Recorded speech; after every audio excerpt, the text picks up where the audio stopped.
दिनों पहले मैंने एक न्यूज़ पढ़ी और न्यूज़ में था कि यूपी में एक बुलडोज़र गिफ्ट किया गया है। जी हाँ, अब जनरली हम लोग जब गिफ्ट देखते हैं तो कुछ ऐसी चीज देखते हैं जो या तो लग्जरी हो या कुछ और हो, पर यहाँ पे सीन अलग था और ये फादर ने अपनी बेटी को मैरिज के टाइम में गिफ्ट किया, मतलब शादी में ये बुलडोजर गिफ्ट किया गया। अब न्यूज में इतना ज्यादा आ रहा था, स्टोरी इतनी इंटरेस्टिंग लग रही थी तो हमने थोड़ी खोजबीन शुरू कर दी। खोजबीन शुरू करने के बाद पता चला कि ये कहानी यूपी के हमीरपुर जिला के सुमेरपुर कस्बे की है। पर जब इंटरनेट पर खूब सारी रिसर्च करने के बाद भी मुझे मेरे मन के सवालों का जवाब नहीं मिला तो हम निकल पड़े हमीरपुर की तरफ। मेरे मन में उठ रहे सवालों का जवाब देने कि आखिर बुलडोजर गिफ्ट किया या बैकहो गिफ्ट किया तो किया क्यों।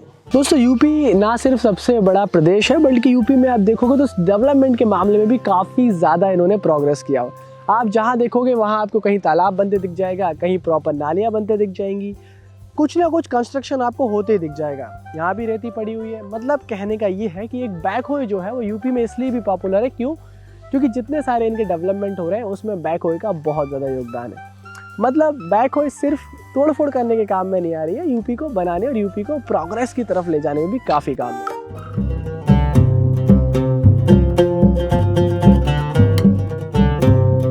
हम बढ़े हमीरपुर से सुमेरपुर की तरफ, जहां जाने के लिए हम आज सवेरे से निकले हैं और सुमेरपुर पहुंचकर जो मेरे सवाल जवाब होते हैं, जो बातचीत होती है, जिसके लिए हम यहां तक आए हैं, अब वो आपके सामने है। सर नमस्कार। नमस्कार। सर, आपके बारे में बहुत ज़्यादा न्यूज़ में पढ़ा, मीडिया में पढ़ा, हर जगह आप छाए थे और तो मन किया कि यार मैं रह नहीं पाया कि क्योंकि हम लोग वीडियोज़ बनाते हैं मशीन्स के आसपास, तो हमारे लिए कुछ नई बात थी। हमारे भी जो फॉलोअर्स है वो बोल रहे थे कि यार किसी ने जो है वो एक बुलडोजर गिफ्ट कर दिया है शादी में। तो सर हमने भी देखा न्यूज़ वगैरह में, तो हमें काफ़ी रहा नहीं गया, तो हम आपके पास चले आए सीधा। तो मैं थोड़ा आपके बारे में बता देता हूँ। दोस्तों, ये परशुराम जी हैं और इन्होंने अपनी बिटिया को शादी में पिछले 15 दिसंबर को जब उनकी शादी करी तो उसमें सरप्राइज़ गिफ्ट के तौर पे एक बैकहो मशीन, या फिर आपको यहाँ पे यूपी में उसको बुलडोजर बोलते हैं, वो गिफ्ट कर दिया। तो वो हमारे से पूछने आए कि मतलब ऐसा क्या बात रही, क्या इनके अंदर आया, क्या चीज़ें सोची जिसमें इन्होंने एक बैकहो मशीन गिफ्ट कर दिया। तो सर पहले तो स्वागत है आपका। और सर आप पहले तो आप अपने बारे में बताएं थोड़ा सा, क्योंकि आपका जो बैकग्राउंड रहा है वो शायद आर्मी से डिफेंस से निकल के आता है। मैं 24 साल नौकरी कर गया आर्मी से। अच्छा। 2018 सितंबर में पेंशन आया था। अच्छा। इसके बाद में मेरा परिवार रहता झांसी में तकरीबन। अच्छा। तीनों भाइयों की फैमिली झांसी में सेटल है। मेरे मदर फादर रहते हैं देवगांव में। अच्छा। और ये मकान मैंने 2001 में बनवाया था बच्चों की पढ़ाई की वजह से। तो जब मैं पेंशन आया तो पेंशन आने के बाद में मैंने भगवान से एक ही प्रार्थना किया था कि मैं तो नौकरी कर चुका हूँ और मेरे को ऐसी सद्बुद्धि प्रदान करे, ऐसी ज्ञान प्रदान करे जिससे मैं 4 परिवार पाल सकूँ। तो वही सोच करके मैंने आने के बाद में मशीन उठाई, जिसमें 2 ड्राइवर रहते हैं, एक हेल्पर रहता है। और या तो हम देखभाल कर लेंगे या फिर एक मुनीम रखना पड़ेगा, तो उसमें 4 आदमी का रोजगार चलता है। साथ में हमारा भी 2 पैसा बचता है जब काम चलता है। तो इस वजह से मैंने मशीन का काम शुरू कर दिया। 1 मशीन उठाई, फिर 2 मशीन उठाई। आज की डेट में 6 मशीनें हैं मेरे पास में। बहुत बढ़िया। जिसमें मतलब 18-20 आदमी का रोजगार चल रहा है। अच्छा। और मेरा भी खाना पूर्ति हो रहा है, जो भी ज़रूरत की चीज़ें हैं वो पूरी हो रही हैं। मतलब परशुराम जी, एक हम तो थोड़ा सोच के आए थे, पर ये तो पूरे के पूरे फ्लीट ओनर है। मतलब काफ़ी बड़ा जो है इनका लंबा चौड़ा फ्लीट है, लगभग 6 गाड़ियाँ इनके पास, 6 बैकहो मशीन्स इनके पास में है। और एंटरप्रेन्योरशिप को बहुत ज़्यादा प्रमोट करते हैं। मतलब देखो आपकी एक सोच जो है कि 4 लोग रोज़गार पे लगेंगे, फिर उसके बाद में और एम्प्लॉयमेंट मिलेगा ज़्यादा से ज़्यादा लोगों को। तो सर अभी रिसेंटली जो न्यूज़ जिसके लिए हम यहाँ आए हुए हैं कि आपने अपनी बिटिया को जो है वो एक बुलडोजर गिफ्ट कर दिया। यस। तो सर क्या क्या सोच रहा है आप? बुलडोजर गिफ्ट किया वैसे वो है बैको बोलते हैं, लेकिन इसको अपनी अपनी भाषाओं में अलग अलग बोलते हैं। जैसे हमारे यूपी में बुलडोजर बोलते हैं। मेरी बेटी सिविल सर्विस की तैयारी कर रही थी, तो हर एक माँ बाप यही चाहता है कि लड़का हो चाहे लड़की हो, मतलब इनको कोई कमी ना रहे। सपोज दैट मैं शादी कर रहा था, टाइम से शादी भी करना जरूरी होता बच्चों की। अगर ये मैं इनको साधन दे देता हूँ तो इससे आय का स्रोत हो जाएगा। और जो मेरी बच्ची पढ़ाई पूरी करना चाहती है तो उसी पैसों से, उसकी कमाई से उसकी पढ़ाई भी पूरी होती रहेगी और घर के खर्चे, अन्य खर्चे भी चलते रहेंगे। मतलब सर एक सरल भाषा में समझूं तो आपको ये जो मशीन है वो प्रॉफिट आपके लिए का मतलब आपको लगता है कि प्रॉफिट मेकिंग मशीन है? यस यस क्योंकि आपको लगभग अब शायद 5-6 साल इसको करते हुए हो यस गए। यस यस तो 6 साल में आपने ये रियलाइज किया है कि ये लगभग अपनी एक प्रॉफिट मेकिंग मशीन है, मतलब बैकहो मशीन से प्रॉफिट तो एटलीस्ट जनरेट यस होता है। यस कहीं भी लगाओ, सरकारी काम में लगाओ, 1 लाख रुपए महीने पे लग जाती है। तो मान लो ड्राइवर और हेल्परों का निकाल करके 70,000 तो बचा के दे ही देती है। सर जब कोई चीज़ गिफ्ट में देते हैं तो हम सबसे बढ़िया चीज़ देने की कोशिश करते हैं। यस तो आपने भी जब मशीन गिफ्ट किया तो आपने शायद केस कंपनी का मशीन गिफ्ट किया है। यस तो सर मतलब क्यों वो केस कंपनी का मशीन या क्या देखो, रीज़न है? मेरे पास ऑलरेडी जेसीबी मशीनें हैं, जेसीबी कंपनी की जेसीबी मशीनें हैं। तो कैश कंपनी में पहले मैंने एक मशीन उठाई तो मेरे को अच्छा लगा उसमें, क्योंकि डीजल का एवरेज ठीक निकल रहा था और इसकी सर्विस भी सस्ती है और डीजल का एवरेज भी, अगर मेरी मशीन अगर 500 ml 1 घंटे में डीजल कम खा रही है तो मेरा 1 महीने में कम से कम 80-90 हज़ार का बचत करके देगी। और जो जेसीबी की मशीन है तो उसकी सर्विस हमारी 500 घंटे की 16 से 17 हज़ार के बीच में होती है और इस कैश की मशीन की सर्विस हमारी मतलब 6 से 6.5 हज़ार के बीच में हो जाती है। तो सर्विस में भी सस्ती है और डीजल में भी एवरेज ठीक है। ये वजह देख करके मैंने फिर मशीन उठाई थी और यही मशीन गिफ्ट किया कि कम से कम थोड़ा बचत होगा पैसे का। और हम मशीन को अगर चलाते हैं इस इलाके में तो अगर 1,000 रुपये का रेट है तो 1,000 रुपये ही रेट मिलेगा, वो चाहे हमारी मशीन 10 लीटर डीजल खाए, चाहे 4 लीटर डीजल खाए, चाहे 6 लीटर डीजल खाए, तो रेट तो वही मिलना है। क्योंकि एक अमूमन बंधा हुआ है, चाहे वो 76 हाउस पावर हो चाहे 49 हाउस पावर हो, तो वो रेट बंधा हुआ है कि वो मशीन चल रही है 1,000 रुपये में, हम 1,100 रुपये क्यों देंगे। तो हर एक आदमी यही चाहता है कि मेरी मतलब फ्यूल की कैपेसिटी कम खर्चा हो और पैसा अच्छा है।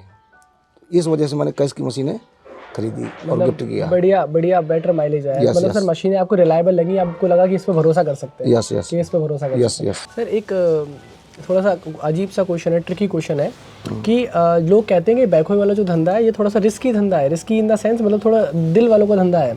तो आपने 1 मशीन लिया, फिर 2 लिया, आप तो आर्मी से आए हुए हैं, फिर आपने 6 मशीनें कर ली, फिर बिटिया को भी गिफ्ट दे दिया। तो ये जो लोगों की धारणा है ना सोसाइटी में, तो वो उसके बारे में थोड़ा बताओ। वो तो आदमी आप हर जगह देखोगे, चाहे ये यूपी में देखो, चाहे एमपी में देखो, चाहे गुजरात में देखो, चाहे महाराष्ट्र में देखो, कहीं भी देखोगे तो कोई भी आदमी काम करता है तो अगर दिल से करता है तो वो उसको मंजिल तक पहुंचाता है। और जो 2 आदमी को कहने से कर लेता है फिर 3 आदमी को भड़काने से छोड़ देता है, वो कभी सक्सेस नहीं होता है। एक छोटा बच्चा होता है तो वो जैसे कड़लना शुरू किया और खड़ा होना शुरू किया, अगर उसके मम्मी पापा गोद में उठा लिए तो वो इतनी जल्दी नहीं खड़ा हो पाता है। लेकिन अगर वही बच्चा, मम्मी उसकी काम करने वाली है और वही बच्चा बार बार खड़ा होगा, गिरेगा, बार बार खड़ा होगा, गिरेगा, तो वो सबसे पहले चलना शुरू कर देगा। सर अगर मैं मतलब जैसे मैं बहुत सारे मशीन वालों के साथ घूमते रहता हूँ, मैं खुद भी कई बार जब मेरे को मौका मिलता है मशीन चला लेता हूँ मैं भी। अगर मैं कहूँ कि यार, मैं लोगों को कहता हूँ कि यार आप केस की मशीन ले लो, तो क्या आप भी ऐसे कह सकते हो किसी को, अगर किसी को कोई बिजनेस में मशीन बढ़ाना हो या करना हो या कुछ कंफ्यूज हो बहुत ज़्यादा कि यार मेरे को मशीन खरीदनी है? वो ज़रूर कह सकते हैं, उनको कहते भी हैं मान लो। अच्छा। लेकिन आदमी की सोच अपनी अपनी होती है। बोले इनको प्रॉफिट है तो क्या प्रॉफिट होगी।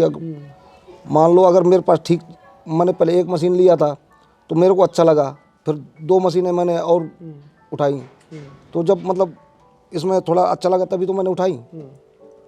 तो एक मेरे दोस्त ने भी फिर बाद में उठाई, तो मतलब उसको अच्छा ही देख करके उठाई। और तकरीबन अभी ये मान लो आउट सीजन चल रहा है, जैसे फरवरी के बाद फसल कट जाएंगी तो मशीनें फरवरी लास्ट में या मार्च फर्स्ट में ज़्यादा उठती हैं। तो हो सकता है 4-6 मशीनें कैश की और उठेंगी। सबको मशीन पसंद आया? यस, सबको मशीन आया। यस। परशुराम जी से बात करने के बाद अब हम बात करते हैं जिनको ये बुलडोजर गिफ्ट में मिला है, यानी उनकी बेटी नेहा से। तो अभी रिसेंटली न्यूज़ में मुझे पढ़ने में आया था कि 15 दिसंबर को शायद आपकी शादी हुई है ना? तो न्यूज़ में पढ़ने में काफ़ी आया आपके बारे में, और आपका शायद एक जो जगह मैंने पढ़ा भी था। तो मैम ये बताइए कि शादियों में अक्सर क्या होता है कि जब किसी को गिफ्ट मिलता है तो आपको जो गिफ्ट मिला है वो काफ़ी यूनिक सा है। तो मेरे व्यूअर्स को अगर बता सके आप कि आपको जो मिला है वो उसका कुछ कंसेप्ट क्या था, या व्हाट वाज द रीज़न, क्या रीज़न था उसके पीछे? बात ये है ना असल में कि जो ये गिफ्ट मिला है वो किसी और पर्पस से मिला, ये दहेज के रूप में नहीं दिया पापा ने। जो मेरे ससुराल वाले हैं उनकी तरफ से कोई मांग नहीं थी। उन्होंने कहा था अगर मैं गाड़ी देता हूँ, कार देता हूँ तो वो खड़ी रहेगी और उसमें और एक्स्ट्रा पैसा ही खर्च होगा। अगर मैं ये बुलडोज़र देता हूँ तो इसमें क्या है कि ये कमाई देगी और तुम्हारा इससे घर भी चलेगा और अच्छा भी रहेगा। इस पर्पज़ से उन्होंने ये दिया। और उन्होंने, पापा ने अपनी खुशी से दिया कि अगर उन्होंने कुछ मांग नहीं किया तो मैं उनके लिए कुछ बड़ा तोहफा गिफ्ट करूं जिससे वो हमेशा याद सही रखें। बात है। तो आपको पर्सनली कोई क्रेज नहीं शुरू से? आपने से ट्रैक्टर वगैरह में रखा देख रहा हूँ, मशीनें देख रहा हूँ, यहाँ आसपास हमीरपुर एक ग्रामीण एरिया है, तो मुझे खुद इतना पता नहीं था कि पापा ऐसा करेंगे। सरप्राइज था? सरप्राइज था मेरे लिए भी। जब एक्चुअली बात घर पे छेड़ी, हमारी इंगेजमेंट के बाद जब आए तो तभी बात छिड़ी, तो मैं खुद शॉक्ड हो गई कि मतलब पापा ऐसा कुछ करने वाले हैं।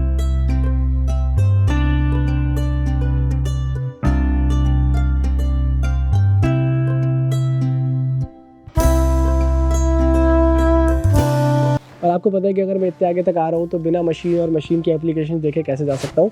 और यहाँ पे हम लोग इसके ऑपरेटर वगैरह से ही बात कर लेंगे कि एक्चुअली जिनको एम्प्लॉयमेंट मिला है या जो एम्प्लॉयमेंट इसने जनरेट किया है या ओवरऑल मशीन जैसी चल रही है तो उनको मशीन चलाने में कैसी लग रही। क्यों?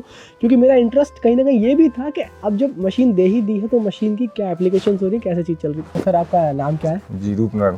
सर ये केस की मशीन कब से चला रहे हैं? अभी तो इनने नई ली थी हमारे सर जी ने, तो अभी हमें इसमें है।